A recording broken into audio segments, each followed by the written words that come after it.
Un petit reportage pour vous expliquer notre ressenti après une semaine de voyage avec le Ford Nuggets L2. Donc, qui dit L2 dit modèle long, il fait 5,45 m. Avec le crochet d'attelage, il faut compter 6 mètres. Donc, c'est quand même assez grand. On voit bien dans les parkings que lorsque le pneu arrière est sur la ligne de l'emplacement du parking, on a encore 1 mètre derrière qui dépasse. Mais c'est gérable, donc il n'y a pas de... Alors, on va un peu voir les améliorations par rapport au modèle précédent. Ce que j'ai aimé, ce que je n'ai pas aimé. On passe par la partie conducteur.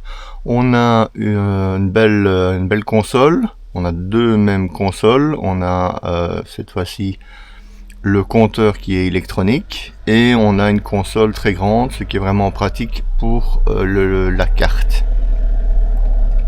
Ensuite, en dessous, on a une petite console bien pratique pour ranger nos bonbons et puis un peu de place en dessous. Ce qui pourrait être amélioré, c'est l'écran qui sert de compteur. On a quelque chose de très simple. Si on voit par rapport à Mercedes, on a différentes options, puisque maintenant tout est digital, on peut faire mieux.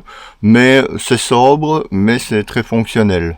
Par exemple, avec un bouton, on peut voir sa consommation moyenne, le nombre de kilomètres parcourus. Donc c'est bien, c'est joli, mais ça pourrait être amélioré pour être un peu plus geek. Au niveau de la conduite, c'est un véhicule qui se conduit vraiment très bien. Il est très nerveux par rapport chez Volkswagen. On a roulé très calmement, on était plus proche de 100-110 et on a fait 7,5 litres de moyenne. Par rapport au modèle précédent, on était plus proche des 8,5 litres et ici on est à 7,5 litres. Alors si on revient dans la partie centrale, on a la version avec les deux portes latérales. Alors ce que vous voyez sur le côté, c'est parce qu'on a explosé la vitre. On nous a mis un plexiglas en attendant de rentrer en Belgique.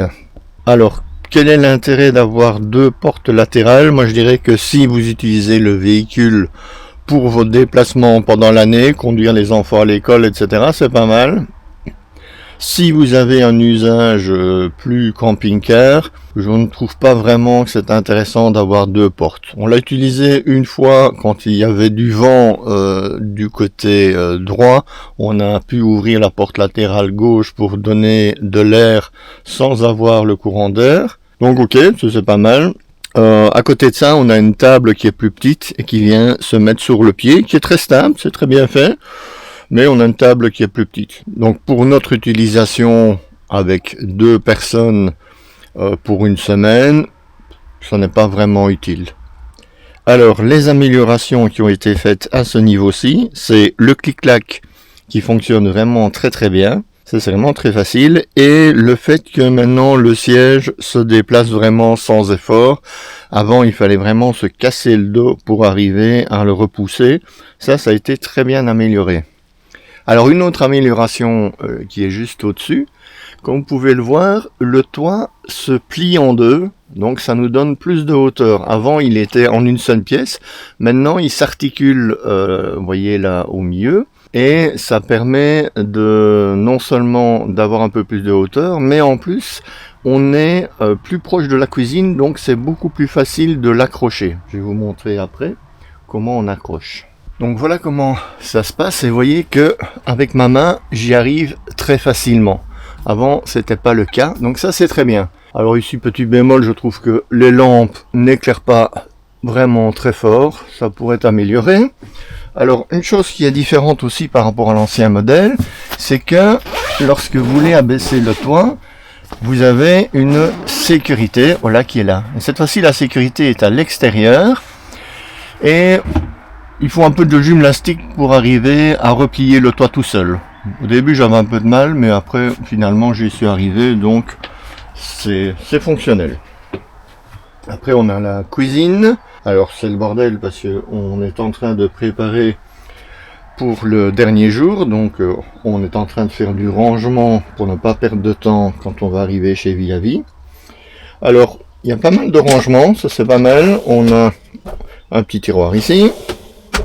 On a nouveauté le frigo qui est un frigo tiroir qui est pas mal parce que on peut dépasser cette hauteur là, donc on peut aller jusque là et comme vous voyez il est bien rempli, donc à deux on n'a vraiment eu aucun problème pour faire nos courses.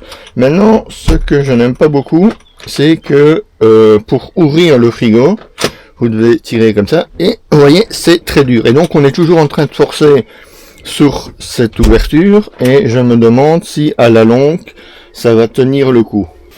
Alors une chose aussi au niveau du pliage du toit, ils ont à présent mis des lattes, vous pouvez le voir là-dedans, et ça aide vraiment beaucoup parce que une fois qu'on replie, il se met de lui-même dans la bonne position, donc ça c'est vraiment bien.